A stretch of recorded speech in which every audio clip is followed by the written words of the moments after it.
नमस्कार, प्रभा साक्षी news network और आप सभी का स्वागत है। उत्तर प्रदेश विधानमंडल के मानसून सत्र की आज हंगामेदार शुरुआत हुई। दोनों ही सदनों में मणिपुर के मुद्दे को लेकर विपक्षी सदस्यों ने भारी हंगामा किया, जिसके चलते कार्यवाही को दिन भर के लिए स्थगित कर दिया गया। इससे पहले मुख्यमंत्री योगी आदित्यनाथ ने कहा था कि सरकार सभी मुद्दों पर चर्चा के लिए तैयार है। विधानसभा की बात करें तो आपको बता दें कि मानसून सत्र के पहले दिन सोमवार को विपक्षी दल समाजवादी पार्टी और कांग्रेस ने मणिपुर के मुद्दे पर चर्चा कराने की मांग की, लेकिन अध्यक्ष सतीश महाना ने उन्हें ऐसा करने की अनुमति नहीं दी। शून्यकाल के दौरान विधानसभा में विपक्ष के नेता अखिलेश यादव ने मणिपुर का मुद्दा गंभीर बताते हुए कहा, क्या हम इसकी निंदा करने के लिए प्रस्ताव पारित नहीं कर सकते। इस पर विधानसभा अध्यक्ष महाना ने पूछा कि कितने राज्यों के लिए ऐसा किया जाएगा। अध्यक्ष महोदय, दुनिया में कोई ऐसी जगह नहीं बची जहां पर मणिपुर की घटना की निंदा नहीं हो। जिस देश में आप हम सब इन्वेस्टमेंट लेने के लिए गए थे, अमेरिका जैसे देश ने, राष्ट्रपति की ऑफिस ने निंदा की है, यूरोप में तमाम देशों ने निंदा करी है, इंग्लैंड में निंदा की, जहां सबने निंदा करी, लेकिन विधानसभा दूसरे से हम ये अपेक्षा नहीं कर सकते कि नेता सदन इस पर कुछ बोले। नहीं, वो जहां पर बोलना होगा बोलेंगे, हाउस उसके लिए हम जानते हैं। नहीं, वो जहां पर बोलना होगा बोलेंगे, हाउस उसके लिए हम जानते हैं। हाउस में माननीय नेता प्रतिपक्ष हम जानते हैं कि भाजपा के मुख्यमंत्री के रूप में आपकी बहुत मजबूरियां हैं। नहीं, आप अपना विषय लीजिए। लेकिन हम एक सच्चे, आप अपना विषय, एक सच्चे नहीं, आप बैठिए।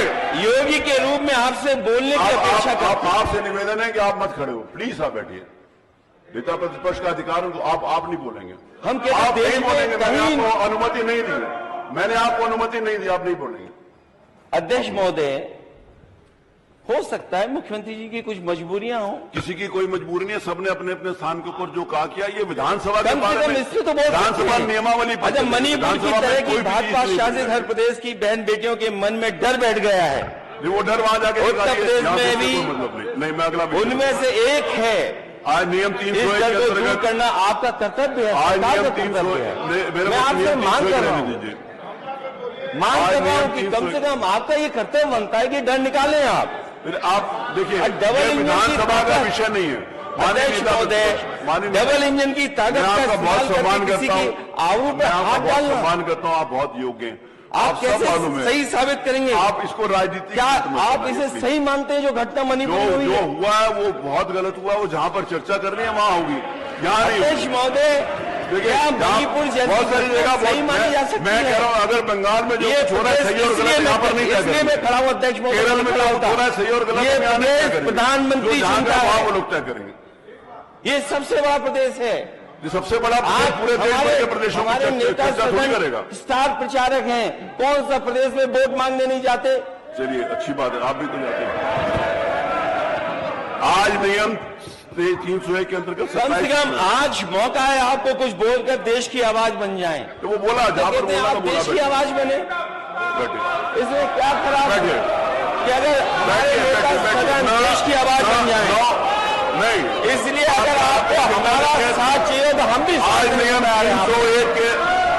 हम आपको यह भी बता दें कि सदन की कार्यवाही शुरू होते ही कांग्रेस की आराधना मिश्रा ने मणिपुर का मुद्दा उठाना चाहा, लेकिन विधानसभा अध्यक्ष ने उन्हें इसकी इजाजत नहीं दी। अखिलेश यादव के बोलने से पहले संसदीय कार्य मंत्री सुरेश खन्ना ने कहा, मणिपुर में जो घटना हुई उसके बारे में हर कोई जानता है। संबंधित राज्य सरकार या केंद्र इस पर चर्चा कर सकती है, कुछ भी कर सकती है, लेकिन यह विषय यहाँ से संबंधित नहीं है, इसलिए इस पर कोई चर्चा नहीं होनी चाहिए। इस बीच समाजवादी पार्टी सदस्यों के विरोध के बीच सभापति ने सदन की कार्यवाही दिन भर के लिए स्थगित कर दी। कार्यवाही स्थगित होने के बाद अखिलेश यादव ने मीडिया से बातचीत में कहा कि हम चाहते थे कि मणिपुर पर चर्चा हो, लेकिन सरकार ने हमारी बात नहीं सुनी। अच्छा, प्रेस के लोगों का धन्यवाद। अरे प्रेस के लोगों का धन्यवाद। केवल विपक्षियों का रास्ता मत रोको, सरकार का रास्ता रोको। और सदन में समाजवादी पार्टी और बड़ी संख्या में सभी माननीय सदस्य चाहते थे कि जो मणिपुर की घटना हुई है उस पर सदन में निंदा प्रस्ताव पास हो। जिस तरह से दुनिया में जिसने भी तस्वीरें देखी, जिसने भी वीडियो देखा, उस घटना ने सबको शर्मसार कर दिया। ऐसी घटना कहीं नहीं हुई होगी जहां पर निर्वस्त्र महिलाओं को और एक भीड़ ने साथ ले जाकर के उनके साथ क्या नहीं किया। और फिर वहां की सरकार ये कहती है कि ये घटना केवल एक नहीं है, न जाने कितनी और घटना हुई है। और आज भी वहां पर कोई चीज रुकी नहीं है। आग लगना, लोगों की जान लेना, लोगों को बाहर निकाल देना, खासकर महिलाओं को अपमानित करना, उनके साथ घटना होना, ये लगातार हो रहा है। और फिर ये जिम्मेदारी डबल इंजन सरकार की है। क्या डबल इंजन की सरकार की ये जिम्मेदारी है कि आप इस तरह की घटना होने देंगे? और फिर उत्तर प्रदेश की सरकार तो लगातार बुलडोजर चलाती है। ये बुलडोजर मणिपुर क्यों नहीं जा रहा है? आप वोट मांगने के लिए स्टार प्रचारक हैं। वोट मांगने के लिए कोई प्रदेश नहीं छोड़ते जहां वोट ना मांगने जाते हो आप। अगर आप वोट मांगने जाते हैं जनता से, तो ये आपकी जिम्मेदारी बनती है कि आप ऐसी घटना हो तो उसकी निंदा करें। कम से कम उत्तर प्रदेश विधानसभा का गौरवशाली इतिहास रहा है और इस प्रदेश ने ही प्रधानमंत्री दिए हैं। यही प्रदेश ने बीजेपी की सरकार बनाई है। जो सांस्कृतिक राष्ट्रवाद की बात करते हैं, क्या महिलाएं हमारे देश की इस तरह घुमाई जाएंगी? क्या हमारे उत्तर प्रदेश का बुलडोजर का नेशनल परमिट कैंसिल हो गया क्या? तो केवल निंदा प्रस्ताव पास होता, इसी की मांग विपक्ष कर रहा था। दूसरी ओर विधान परिषद में भी मानसून सत्र के पहले दिन विधानसभा वाला ही नजारा देखने को मिला। मणिपुर में महिलाओं के प्रति अपराधों के मुद्दे पर समाजवादी पार्टी सदस्यों के हंगामे के कारण कार्यवाही मंगलवार तक के लिए स्थगित कर दी गई। सुबह 11 बजे सदन की कार्यवाही शुरू होते ही सपा सदस्य लाल बिहारी यादव तथा पार्टी के अन्य सदस्यों ने मणिपुर समेत पूरे देश में महिलाओं के कथित उत्पीड़न का मुद्दा उठाया। सभापति कुंवर मानवेंद्र सिंह ने प्रश्नकाल के बाद इस मुद्दे को उठाने को कहा, लेकिन सपा सदस्य नहीं माने। इसके अलावा माफिया से नेता बने अतीक अहमद और उसके भाई अशरफ को सोमवार को विधानसभा के पूर्व सदस्य के तौर पर उत्तर प्रदेश विधानसभा में श्रद्धांजलि दी गई। विधानसभा अध्यक्ष सतीश महाना ने प्रश्नकाल के बाद निधन के संदेश पढ़े।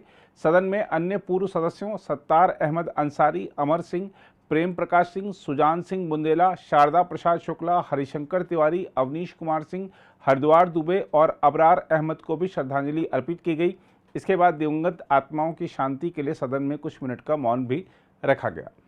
दूसरी ओर उत्तर प्रदेश के मुख्यमंत्री योगी आदित्यनाथ ने सोमवार को विधानमंडल का मानसून सत्र शुरू होने से पहले कहा कि सदन सभी विधायकों के लिए जनता की समस्याओं को सामने रखने का महत्वपूर्ण मंच है और सरकार सदन में हर सवाल का जवाब देने को तैयार है। इस महत्वपूर्ण मंच पर वह आम जनमानस से जुड़ी हुई समस्याओं को रख सके, सरकार का ध्यान आकर्षित कर सके। कल दलीय नेताओं की बैठक में भी सरकार की ओर से हमने एक स्वस्थ चर्चा को, जिसके लिए हमारे सदन को जाना जाना चाहिए, इसके लिए आमंत्रित किया। और मैं इस बात के लिए फिर आह्वान करूंगा कि हमें एक सार्थक चर्चा का विषय सदन को बनाना चाहिए। सरकार हर जनहित से जुड़े हुए मुद्दे पर, प्रदेश के हित से जुड़े हुए मुद्दे पर चर्चा कराने को तैयार है और उसका भी हर स्तर पर जवाब देने को भी तैयार है। उत्तर प्रदेश ने पिछले 6 वर्षों के दौरान प्रधानमंत्री मोदी जी के मार्गदर्शन में विकास की एक नई ऊंचाइयों को छुआ है। इन 6 वर्षों के दौरान प्रदेश के परसेप्शन को बदल करके प्रदेश के नौजवानों के सामने, प्रदेश के नागरिकों के सामने कुत्सित राजनीतिक कारणों से जो पहचान का संकट खड़ा हो गया था, उस पहचान के संकट से मुक्त करते हुए उत्तर प्रदेश को देश के एक प्रमुख राज्य के रूप में स्थापित करने में पूरी सफलता प्राप्त हुई है। एक तरफ जहां इसे आगे बढ़ाने में पिछले 6 वर्ष के अंदर सफलता प्राप्त हुई, वहीं प्रदेश की अर्थव्यवस्था को दोगुना करने, प्रति व्यक्ति आय को भी दोगुना करने में सफलता प्राप्त हुई। बीमारू राज्य की श्रेणी से उत्तर प्रदेश उभर करके देश की अग्रणी अर्थव्यवस्था बनने की ओर तेजी के साथ आगे बढ़ा है। स्वाभाविक रूप से उत्तर प्रदेश की 25 करोड़ जनता के प्रति हम सब की प्रतिबद्धता होनी चाहिए और डबल इंजन की सरकार उन्हीं प्रतिबद्धताओं के साथ अपने आप को जोड़ते हुए कार्य करने को तैयार, पूरी प्रतिबद्धता के साथ कार्य कर रही है। इन मुद्दों पर चर्चा को तैयार है। वर्तमान में प्रदेश के अंदर पश्चिम के कुछ जनपदों में जहां बाढ़ के प्रकोप से वहां की जनता एक बार प्रभावित हुई है, वहीं प्रदेश के 40 से अधिक जनपद ऐसे हैं जहां पे सूखे की समस्या एक चैलेंज के रूप में हमारे सामने है। हमने आह्वान किया है कि अगर माननीय अध्यक्ष जी इस पे अनुमति देंगे और विपक्ष के माननीय सांसद, माननीय विधायकगण इसमें सहमत होंगे, तो सदन में हम इस महत्वपूर्ण मुद्दे पर बाढ़ और सूखे की समस्या और इसके समाधान के मुद्दे पर चर्चा करने को तैयार हैं। मुझे पूरा विश्वास है कि माननीय सदस्य आम जनमानस की भावनाओं को ध्यान में रख करके सदन को एक स्वस्थ चर्चा परिचर्चा का केंद्र बनाएंगे और एक सार्थक चर्चा के माध्यम से विधायिका को और पुष्ट करने का कार्य करेंगे। मैं एक बार फिर से विधानमंडल की इस कार्रवाई के प्रथम दिन के अवसर पर आगत सभी माननीय सदस्यों का हृदय से स्वागत करता हूं और विश्वास करता हूं कि आम जनमानस की भावनाओं के अनुरूप माननीय सदस्यों को सदन के फ्लोर पर अपनी बात वे प्रभावी ढंग से रखेंगे। इसमें सरकार उन्हें हर प्रकार का प्रोटेक्शन देगी और सरकार उसमें हर प्रश्न का जवाब भी देने को तैयार रहेगी। अगर आप भी लेना चाहते हैं देश दुनिया की तमाम जानकारी तो आज ही सब्सक्राइब करें हमारे चैनल को। साथ ही नीचे दिए बेल आइकन को जरूर दबाएं ताकि हर अपडेट आप तक पहुंच सके।